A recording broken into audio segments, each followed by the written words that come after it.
Good morning, everyone. Welcome to the Machination Log. This is the movie crew. We're here for number 51. Ryan. Tighten up, everybody. Nicole. 51 is a weird one. Whity, let's talk about it. Fassbinder number 2. It was nobody's... I guess you're going to take the hit on this one? I'll take credit for this cinematic experience that we've just experienced with each other.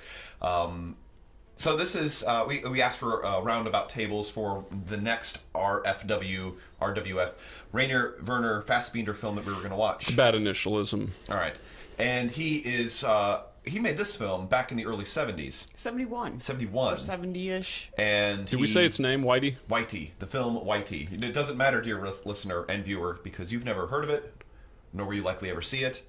Nor would I even be able to tell you how to see it. This movie is the most obscure, esoteric thing we've ever covered on the Movie Crew podcast. I think this podcast should be a kind of atonement for all of the Fassbinder that you're not going to watch in your life. Right? Like, if you're worried about not seeing anything about this, right? You see, like, well, I've seen a couple Fassbinders. Should I watch all of them? Just listen to this podcast and let that fill in all that time you won't spend watching his bad movies, of which it might rank among the very choicest of his bad films. To give you an idea, this movie...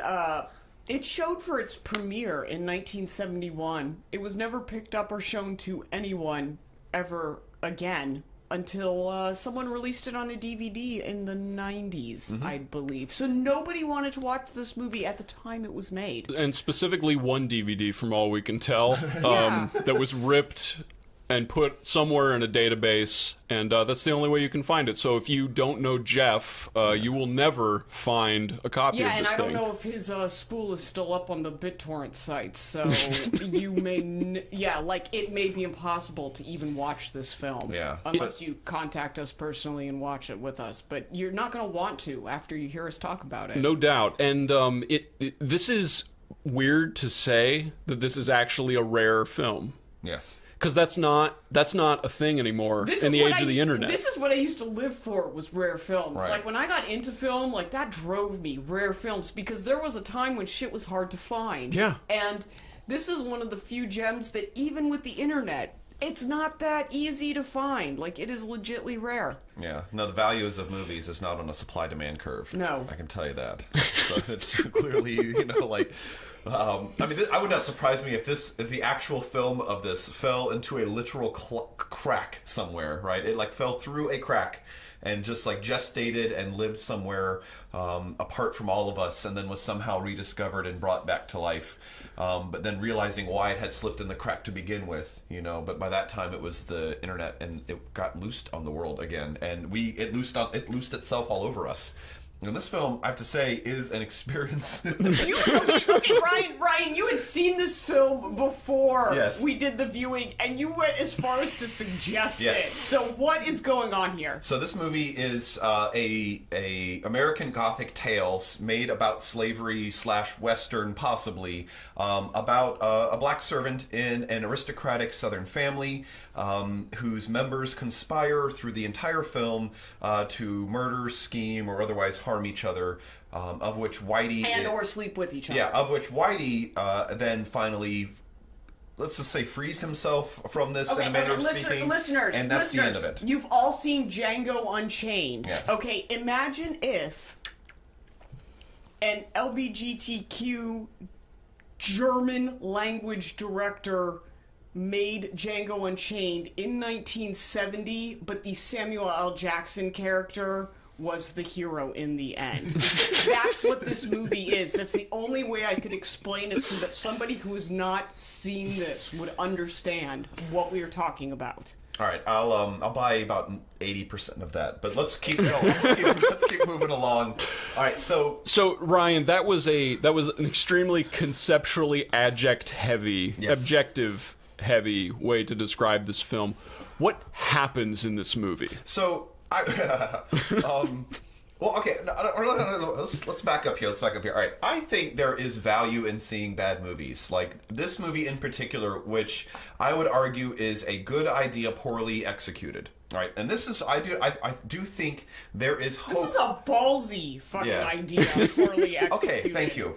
This is in the place within cinema history, this is a unique film. All right, like I was looking pastwards at depictions of slavery in cinema. Mm-hmm. Right, and there is not a lot of them before Whitey kind of comes along. Depictions of slavery are like existent in this kind of like Gone with the Wind kind of sensibility, which is where you tend, with the handful of films that cover slavery in the history of film in Hollywood, it's all pretty much that same. Slavery is a part, but not about what the story is in those films. Yeah, these people are side characters yes. in a bigger story. Yeah, bit players, absolutely. Yeah. And so it's not slavery is not dealt with, right? Yeah, like Mammy was not the main character of Gone with the Wind. Correct. And so then. And this is important, though. I think like we have to say this. Like, there's also so. I then looked up the issue of like violence by slaves in films, and it turns out that one of the first films to show that violence about slaves, especially rebelling against their masters, is Spartacus, 1960, directed by Stanley Kubrick. And of course, the Spartacus is a white slave played by Kirk Douglas, leading other white men out of slavery. He's an incredibly good-looking slave. Exactly. At that. And so this is not the same type of slave rebellion that we're talking about. No, absolutely. I think it's worth, in the middle of this tangent on a tangent, to dwell for just a second on the fact that it took a director as eccentric as Kubrick, it took into the 60s for Hollywood to release a film that fits this stereotype. Right. Film had been around for 60 years already. 60 years. That's enough dwelling. Proceed. And we can only show white slaves rebelling. And it's a white slave. Yes. Thank you. So, this movie took some balls to make. I have to let's just place it in that as well. Like, this is a ballsy movie to make. Even Quentin Tarantino, right, with Django Unchained, like that. And what year was that? That was 2007 or something. No, 2013. 2013. Oh God, even later. Yeah. So I mean, 5 years ago, he was ballsy enough to make this film. That took balls. Like, you have to say this. Like, and so they're like, the fact that that one of the first movies to demonstrate this a black man taking revenge on those that are slavers, essentially, or in this case, I know after slavery, but represent the values of that. There's a little bit of ambiguity because he's also the mulatto son of the head, father figure. So there's ambiguity as to whether he's a slave or just kind of like a familial servant. But anyways. Yeah, but still representing that idea. But he's still like lives a life of servitude for this family. Right. So the point of this film is that it it was controversial when it came out. It was bad. I mean, none of this, of course, is benefited by the fact that this is a bad movie. I mean, like, this is problematic as well, right? Like, one of the first films to kind of feature this issue, which I think is worthy to be made into films, is fucking Whity, made by Fassbinder in a manner that is exceedingly eccentric and over-stylized. And so if we could talk about what's bad about this film, like, we had referenced previously the idea of it being like almost historically anachronistic, right? The idea that nothing in it kind of, is that the right word to you? Nothing seems to fit up in its time. Yeah, it's like he wanted to tell this story, but he didn't know anything about the actual cultural context in which a story like this would take place, but he didn't let that stop him. Right.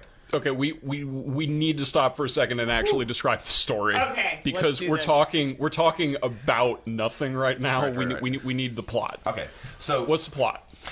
Whity is a servant in this household. There is a father, 2 sons, and his new wife. The family is the Nicholsons. Yeah. Ben Nicholson is the father. He has 2 sons from a previous marriage, Frank and Davy. Frank is queer. Davy is mostly retarded, and that is a huge issue right from the get-go. Yeah. Ben Nicholson has a young wife that he has just recently married, and Whity is his illegitimate son from the black cook that works in this family. The entire story starts with Whity basically establishing that he wants to serve this family, but it kind of denigrates into how everyone in the family as David said, doesn't have a whole lot going on, so they all want Whitey to do things like either kill the patriarch of the family or looking for him for sexual favors, and it all kind of just builds up from there, really. So I didn't necessarily want to make this the point of describing the story, but one of the magical things about this, it's not... Nicole, that was a perfectly admirable attempt to describe a movie that has no plot. Yeah, it does. Because the plot's loose. There are like two plot lines. There is Ben Nicholson, the owner, the general. He's the alpha male of the crew. Yeah, he's the patriarch. The actual alpha is deceiving his mistress into believing that he's dying.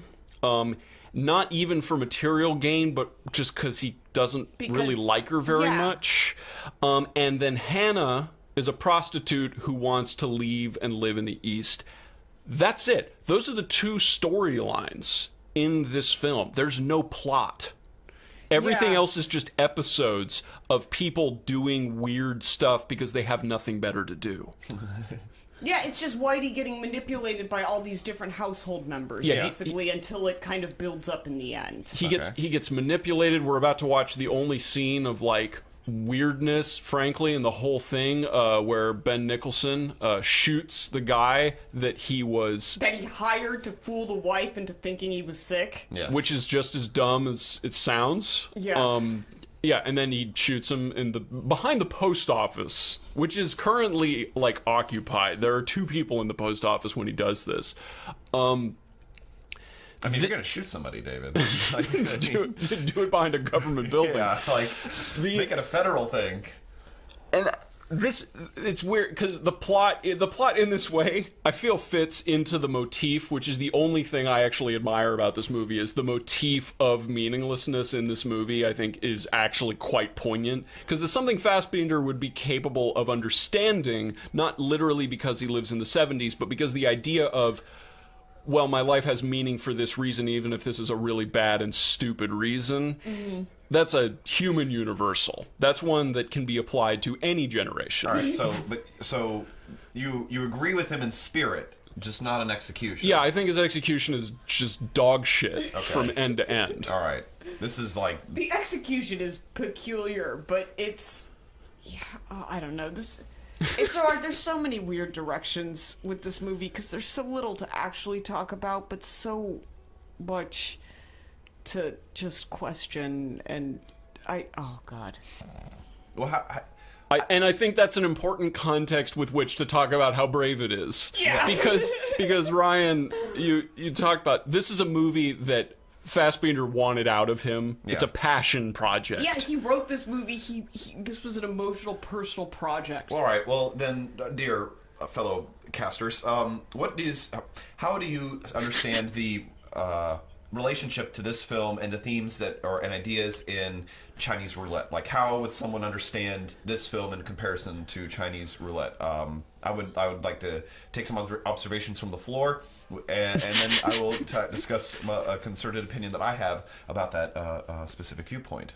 But do you guys see anything in comparison to? I do, because I see a movie that starts out wanting to deal with racism, but then kind of divulges into a story about having handicapped children and like a poor marriage situation, so that everyone is just trying to fuck over everyone else. Absolutely.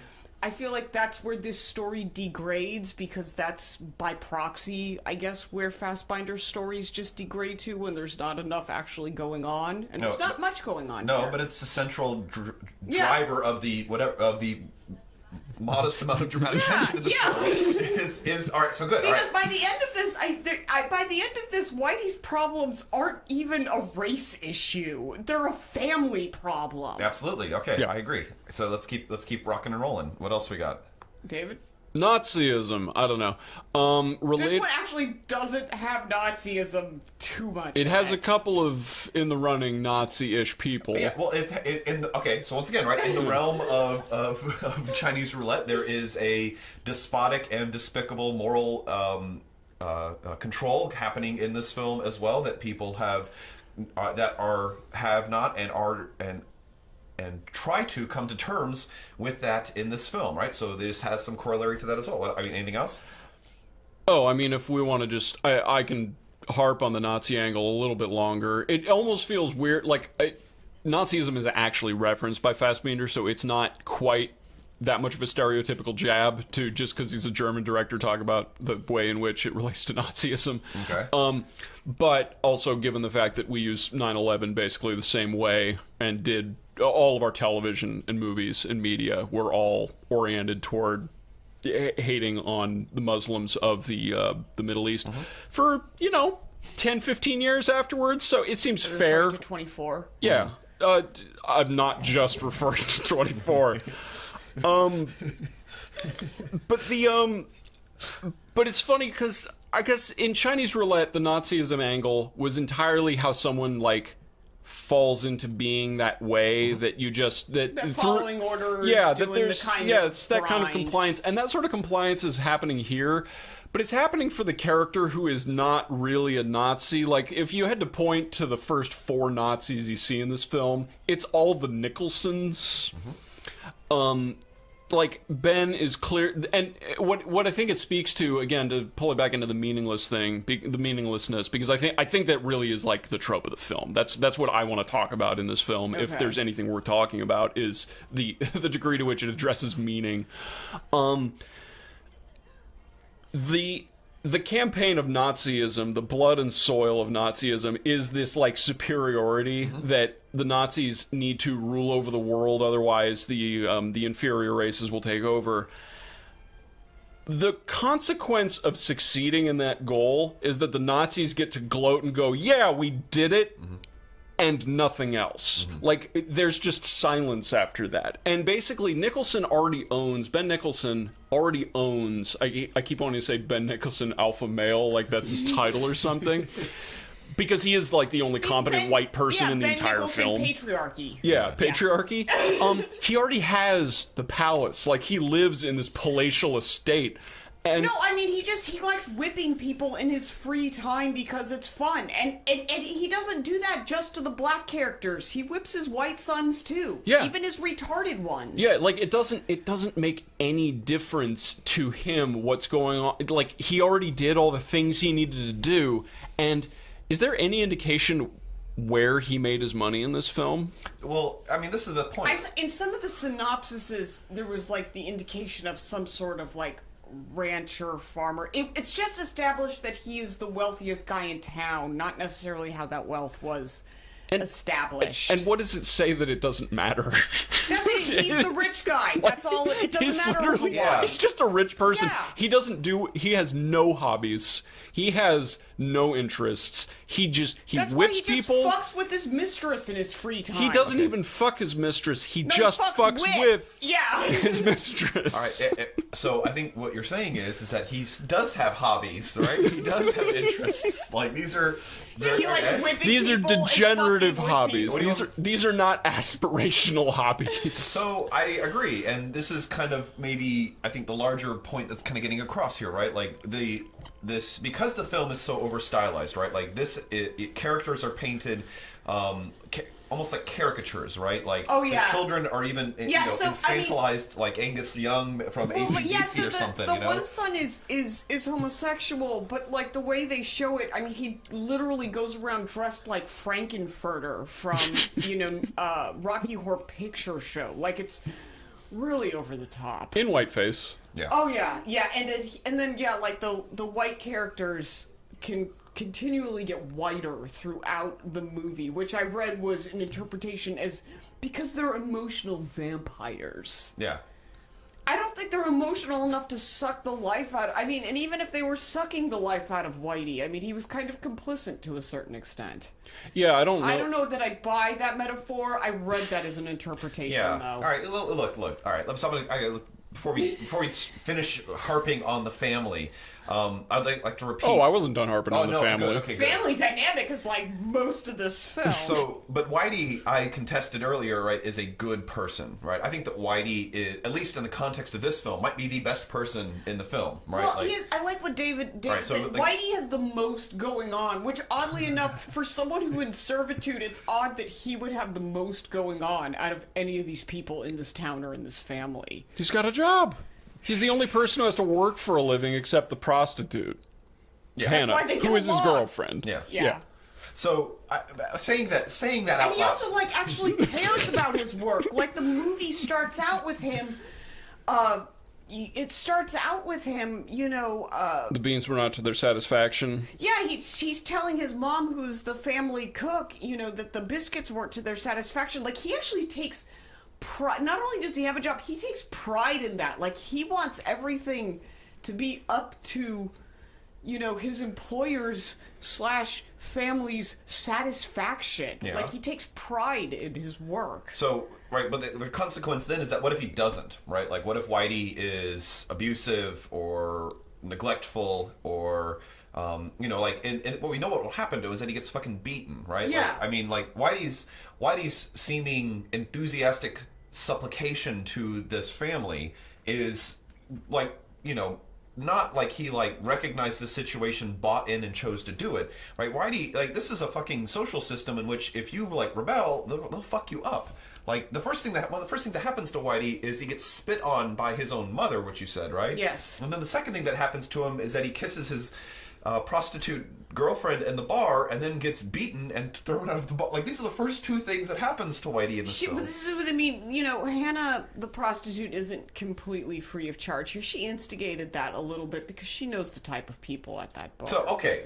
But Whitey is not Whitey has adopted and become who he is because of the horribleness that is his situation. Yeah.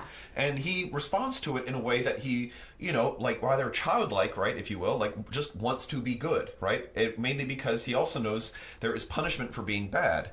And the good and bad described in this film is some fucked up shit. Like, the good and bad morality and logic of slavery or Jim Crow and segregation is fucked up, right? It is not merely bad in and of itself, but it is corrupting at a human interpersonal level. And so when we see the family that's just bonkers fucking crazy people, oh god, right? this family, yeah, this family really takes the cake in fucking just useless mental illness. yeah, and I Having a normal one. I talked about a normal day, yeah. But these people are degenerates, and to the absolute at their core, core. the core of what that means, they are degenerates. And right, this is a film that has been pulled to extremes in all things, right? Its slow shots are slower than normal. Its fucking acting is over stylized to the point of absurdity and ridiculousness, right? The story is bereft of any sort of actual context and simply replaces it with just smush in your face in the point of this film. And I think it's at least an admirable decision. If this is the first time you're going to make it, there is no way to make this film responsibly. And he's like, no, I'm not going to portray it as realism. I'm going to portray it over stylized, hyper stylized. And I can do this as a white German making this film about slavery when this is, just at the cusp of when this is actually coming around, right? It's before this we get actual Mandingo and other blaxploitation films that adopt. Well, blaxploitation was just kind of picking up around exactly. this time, and these revenge stories involving this comes forward, and I hate to It's so weird that this movie was such a pioneer for this kind of still, like I said, what is still a kind of ballsy fucking film direction to and go. The controversy of this film is not just that it's exceedingly bad, the controversy of this film is the subject matter. All right. What's weird though, it's bad, but you wouldn't call this movie campy because early blaxploitation stuff, it gets a little bit of a pass because there's a camp to it. This is way more boring. No, camp movies are boring. Don't be confused. But it's weird though because you wouldn't call this camp because it's almost trying to take itself more seriously than that, even though to take itself more seriously is beyond what it's capable of. Well, and how do you because you guys have about the music in the film, right? So can we talk about that as maybe as an example to demonstrate the way in which I'm trying to maybe point out a little bit of some of the virtues of the film, but let's just keep layering the sandwich with some shit here. Yeah, so because this movie is supposed to be, an American story.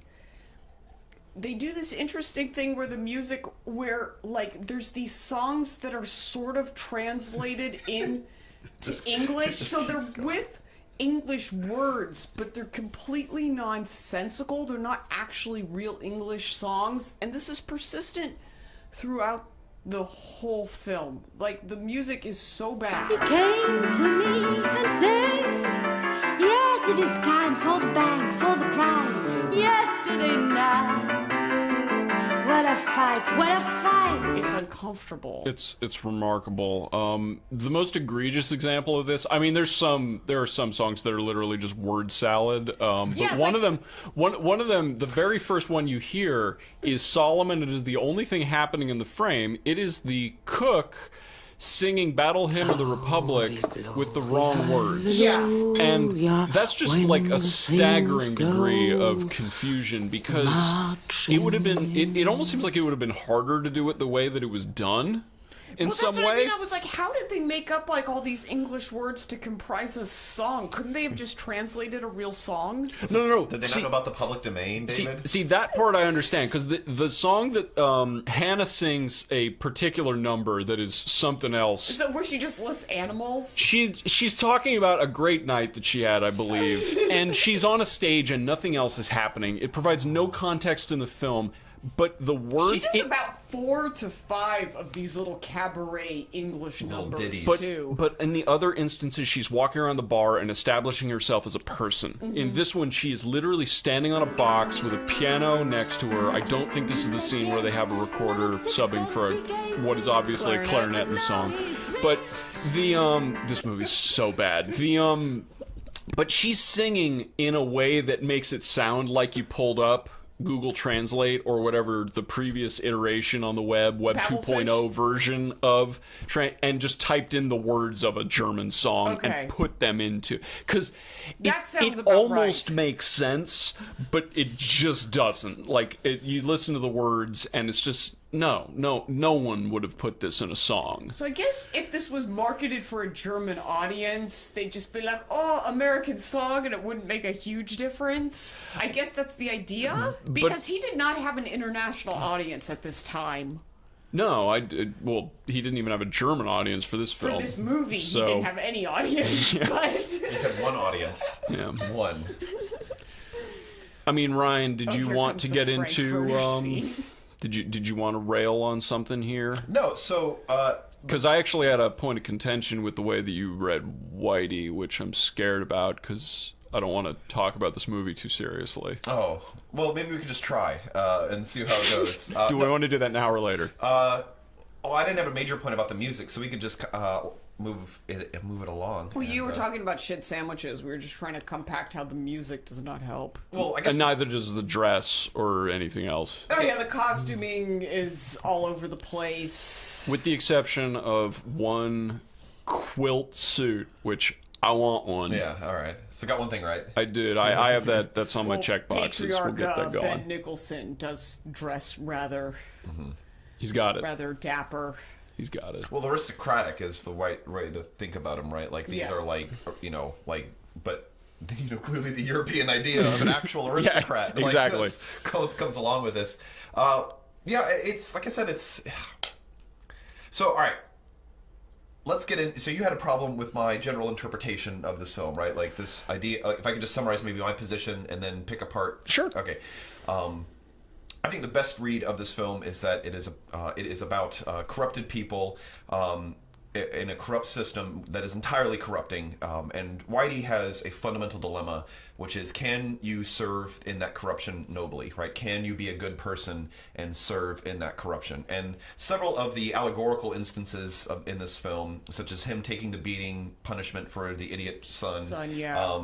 The bizarre kindness in which he tries to especially portray to the handicapped son, but also the way that he has emotionally bought into the idea of being servile to these people, and that he's almost, he's bought into it, right? That he values this as a family to a certain extent, because, Hana's the one that calls him out on it. So it's one thing, right, to say, why isn't Whity free, right? Like, why isn't he a realized, actual, moral human being? And the point is that, like, sometimes you have to, like, become that, like, you're not, like, if you've been corrupted, or if you found yourself, even without your knowledge, being or existing and doing immoral things by living in an immoral society, like, there has to be a process of that realization that comes to fruition. I mean, why the killing of the family happens at the end for a reason, right? It doesn't happen at the beginning. It happens at the end. And I think part of what Fassbinder's trying to get here is this, a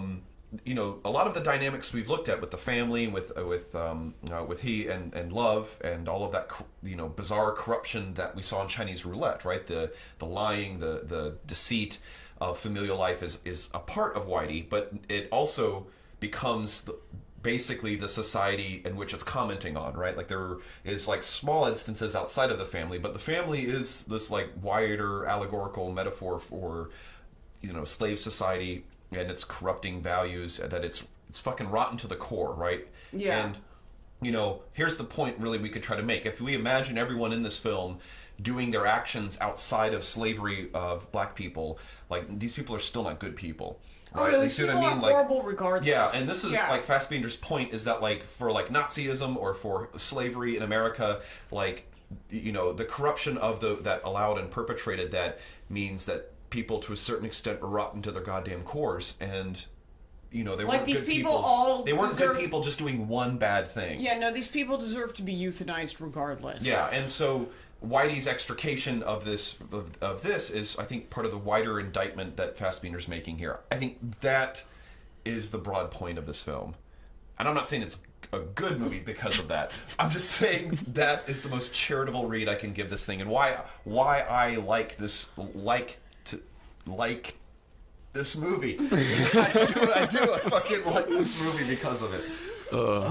So I feel dirty. I feel so dirty. See, I feel like, I mean, maybe I was looking at a more caviling point and all that. I mean, in the grand stretch, that all jives with the way that I'm reading it as well, just with more use of the word meaningless thrown in there, like this. But the thing is, I think that's important, and the point that I wanted to come back on was that you talked about the way in which Whitey's position was reinforced, that he became good as a result of what happens when he is bad, quote unquote. Okay, gotcha. And I don't know that I agree with that, for the simple fact that Whitey, I mean, and this very much speaks to the interpretation of Whitey being the good person in the film, which I agree with on balance. But the thing is, and I'm going to use a term that I really don't like, which is translated from German, ironically enough. Whitey is... The violence that has been inflicted on Whitey, he has fully internalized it, and it has built a false consciousness that he is a good citizen under. He understands himself to be a servant, and the reason why I think it's important, there's a distinction worth making there, is that Whitey was a good person with or without the punishment. The punishment merely changed some of the parameters, because in both of the instances that you refer to, the indignations that he suffers in this film, of which there are many, but the two that are violent in nature, the ones that would actually, like, matter beyond just merely being subjugated to being a servant, were being spit on by his mom, which he doesn't even flinch at when it happens, and getting beat up. That was his first face spitting. And getting beat up in the bar. And he goes into the bar and sits down at the bar and gets beat up and doesn't even fight back. No. He's just, like, accepted. He's totally fine with it. In fact, it's not even that he's... Fine is not even, like, a strong enough word. He understands that is the position he holds, and he takes it with complete grace on the chin. He gets whipped instead of it's either Frank or Davey. I forget which one is. Davey. Davey's the one getting whipped. Davey was getting whipped. The retarded one was getting whipped, and then in the perfect instance of sublimated false consciousness, Whitey goes, "No, that's my job." Yeah. And takes the beating instead. His beating, yeah. And then Ben Nicholson is such a masochist that it doesn't matter, as long as he has somebody to beat, he's fucking fine. Yeah, no, with he's doing this because he has nothing better to do outside today.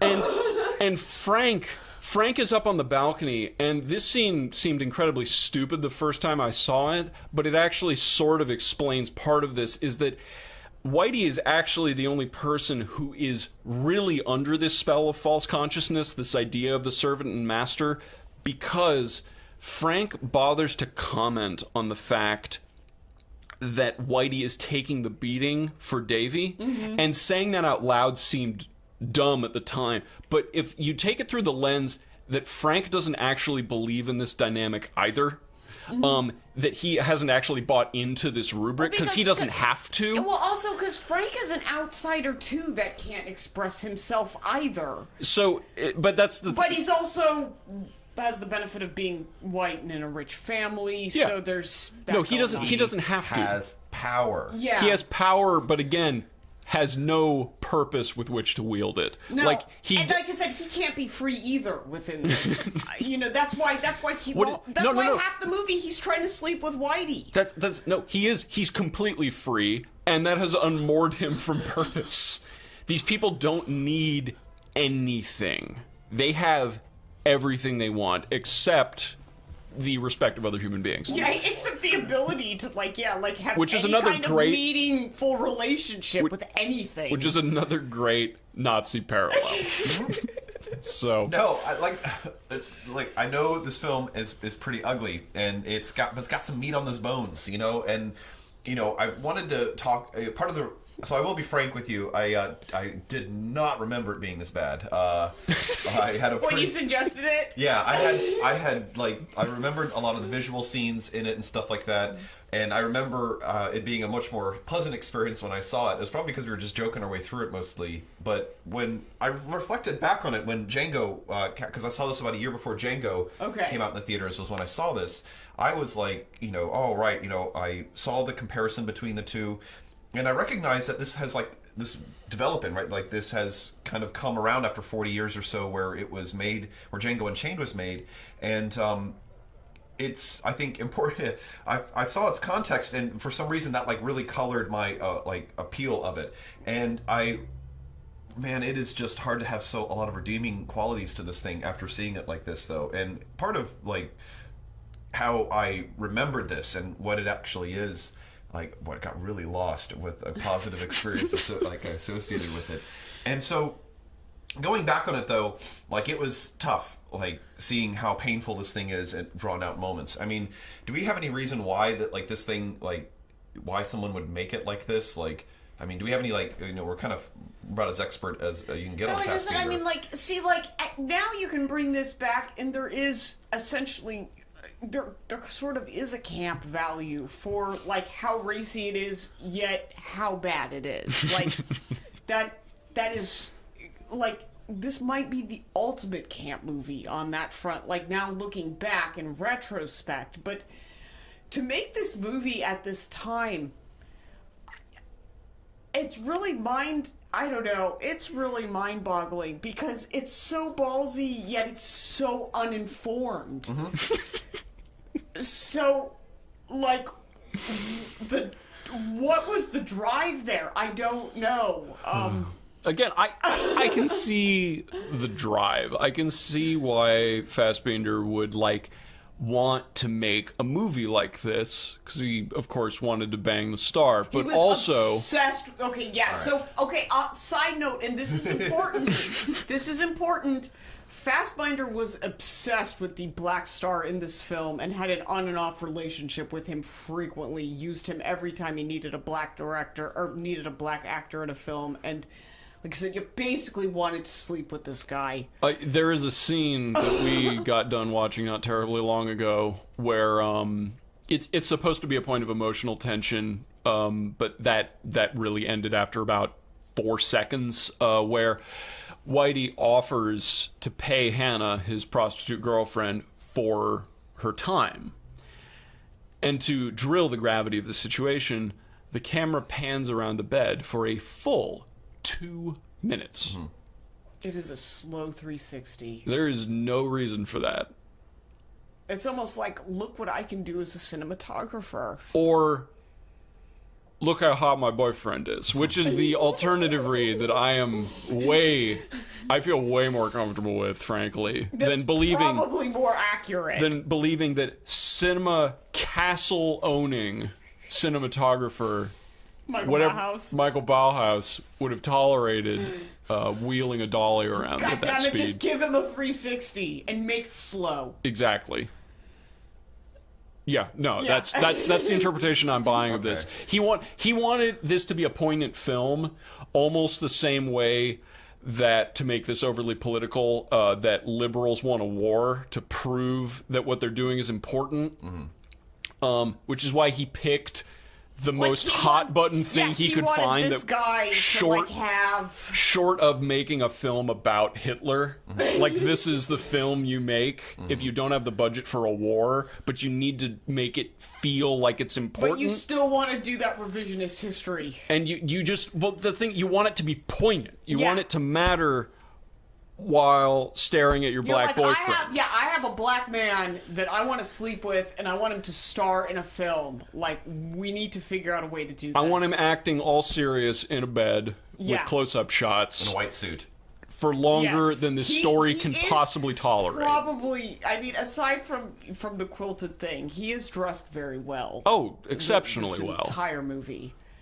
He only takes his shirt off once. In the 360 scene? No. Oh, he has his shirt when he open. gets whipped. Never mind. That means it's at least twice because he gets salved as well. So at least 2 scenes with his shirt off. No, I think that was the play. Yeah. I'm virtually confident. So I'm existentially, metaphysically confident this is why this film happened. He needed a movie that a black man could star in. So the reason why this entire concept popped into my head was that a documentary got made about this movie.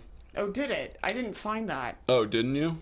Which one? The one that Beware the etc. Oh yeah, okay. I thought actually about this particular people looking back in retrospect, trying to fucking figure this shit out. Sorry. So the whole, it's like a forensic, laid out a case. It's like a trial. No, that's us.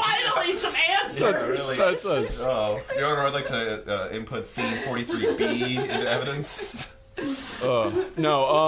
What, Beware a Holy Horror or whatever its name was? Yeah. Not a great documentary either, but it wasn't a great movie. But the tension on set this is becoming a theme in the Fassbinder catalog. I've noticed this. All right.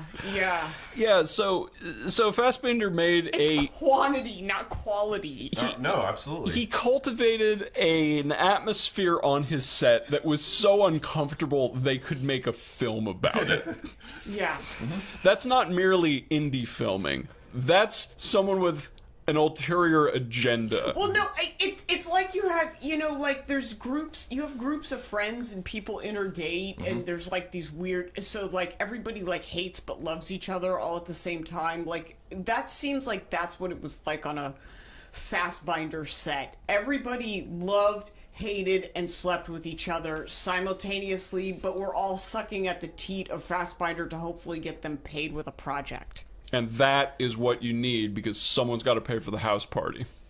And that's what the film's for. All right. That is my thesis for this film, is that it's actually just a really, really long con to get laid.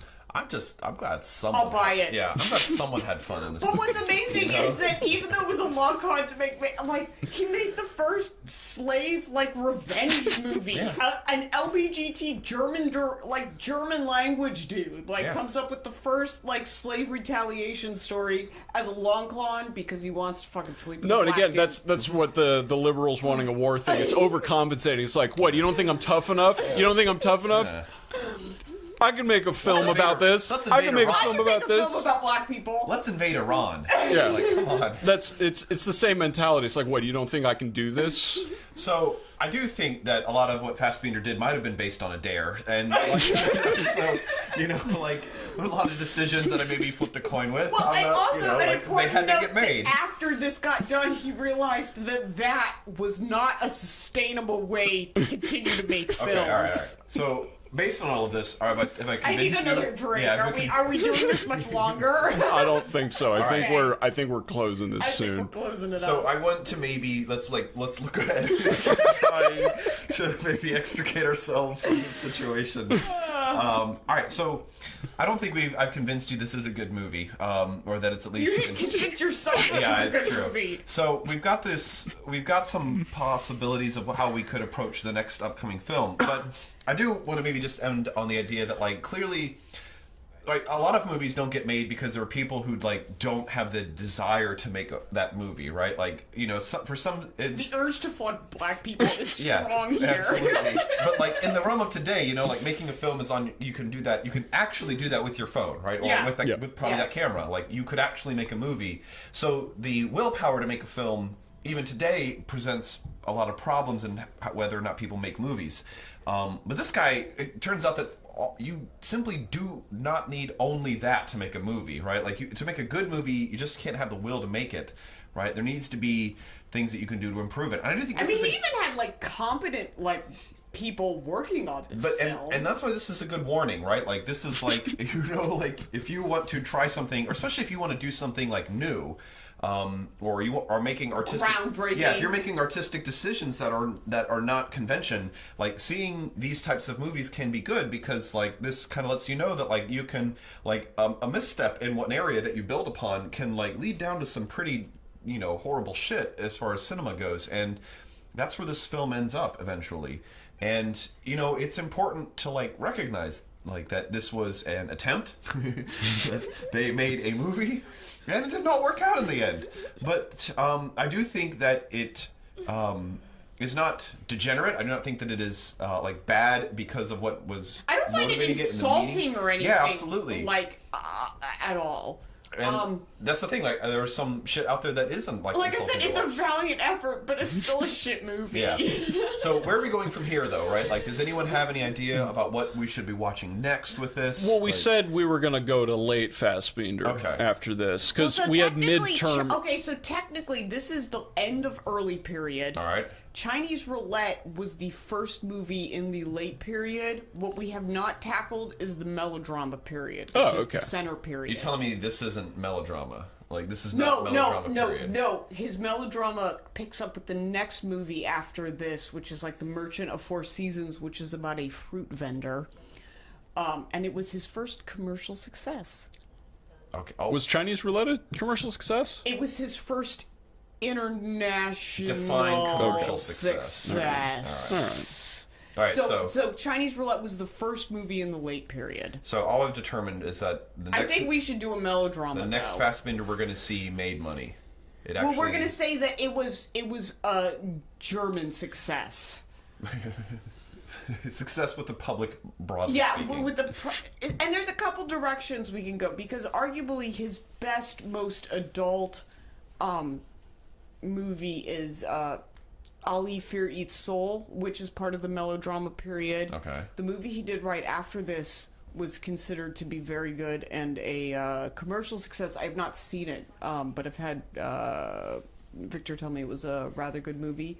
The other movie during this melodrama period is his version of The Matrix, his only sci-fi film. It is a TV miniseries that was shot in 16 millimeter over 2 parts. Yeah, the thing is 3 hours long. That one's a little longer, yeah, but it's basically his version of The Matrix. Oh. So there's some different directions to go in this. We don't have to. I'm not How gonna put far in the future is I'm it? not going to put any... Okay, listen, I love 70s future because 70s future is like Bauhaus future, which means everything looks like my sofa. No, I know. I'm just. Simulacrum 3 I can see some it's potential. based on symbol. We can look it up. I don't want to put any pressure on anyone yet, but there is some different options in this middle period. Well, I think we should define success, right? Like, is this going to be his best movie? Like, it didn't make a lot of money, but it is his best film. Ali or, Fear Eats Soul is like, considered like what's- his best film. all right, and Have then- you seen that one? No. But then, Okay. what is his most That was commercially about successful? racism. Commercially successful one? I'd have to look up. It was not Whity. Oh, no, Ali Fear Eats Soul. That's the one with That's where the older lady marries the Moroccan, the young strapping Moroccan male. That is definitely better than this one. I'll tell you that much. Okay, so that movie tackles racism in a really effective manner. Okay. Do we need that? Is that what we're looking for? I mean, it's not going to be as fun to talk about as this because it's just straight up like a solid movie about racial issues. I'd rather thematically pick something different than that. Okay, I'm sold on this bullshit in a sci-fi setting. Problem. This bullshit is fun to talk about. Like, if we just go with the one that's straight up good, you're just going to be like, yeah, and the lady, and she experienced racism, and it was hard, and then they're working through it. There's also the part where I feel like, as for white people, talking about racism's not great. So there's I don't know what you're referring to. Me neither. Yeah, so he teaches civil rights for a living. Yeah, man, it's all good. Yeah, but that's just one. All of them. At that point, there's no demography. You're just one person. Break it down. Gotcha. All right, but yeah, Army of One. I don't want to have a false consensus. All right. Okay. So yeah, like, no pressure, but I mean, those are like the three main ones I would say to pick from this period, because we have like the best one, the sci-fi, and the first commercial success. Cool. Okay, that's a good list to pick from. Yeah. I've only seen one out of those three too, so I'm going into this as blind as everyone else. Cool. Okay. I've seen Fear Eats Soul. Okay, and like I said, it's a solid movie. There's not going to be a lot to talk about. I'm leaning towards the sci-fi. I want to get through it. Victor just watched it and said it was very good and has recommended it to me, but his favorite Fassbinder is Beware of a Holy Whore, which is basically 45 minutes of people sitting in a hotel lobby listening to Leonard Cohen. As long as they're doing that with dumb hats on, that's fine. Well, people will watch us for 50 minutes talking about Whity, so let's not be too harsh No, on Beware of the Holy Whore here. We're fine. Again, I don't know what this bartender's job is. He's literally watching one of his patrons. With disdain. Yeah.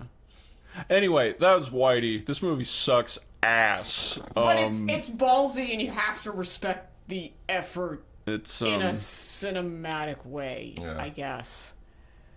I like rare movies. Watch it. 0 out of 1 star. Watch it. There's not really much reason to watch it again. It's definitely 1 out of 1 star if you've never seen it before. It's definitely the case. I was... this is pointless to point out on the podcast, but I don't want to have to remember it later. Make a spreadsheet with all the movies, so we have the 0 and 1 star takes. Oh, nice. So we have it for historical I wanted purposes. to do a Matrix on like years too. So yeah, we can. I got the hookup on the it's on the Google good. Sheets. Anyway, that's gonna do it. Yeah. Unless you got something else you want to say there, no, Nicole. I don't. On a more current movie note, so I broke down and thought maybe I would go see Isle of Dogs, even though I rejected it, and then like it's not playing at any convenient times anywhere anymore. You can't wait a month and a half to see a movie, Nicole. Has it been out that long? Yes. It's been a while. Yeah. We'll have to watch it over here. Yep. Yeah, I'll just have to wait till I can rent it off Amazon, I suppose. Something. All right. A Quiet Place was all right. Anyway, Yeah, that's fine. yeah. I was surprised. I didn't think I was going to like it as much as I did. Movie Pass is still going okay. Yep. Okay. Yeah, it's fine. It pays for itself. It was a scare there for a minute when they were going to cancel the whole thing. But, the only way that I'm aware of that you can easily watch some Fassbinder films is to have a subscription to wherever Criterion films are playing. They do Criterion, like, wherever they're streaming their movies. It used to be Hulu, but now it's something else. They used to have, like, the top 5 most watchable Fassbinder films available in their streaming service. Classic. Yeah. That classic format, the watchables. Yeah. The sit-throughables. We made it. Yeah. Top 6. Absolutely. Anyway, let's turn this goddamn thing off. Ryan, Nicole, thanks for being Thank part you. David. of the Machination Log. Good morning, everyone.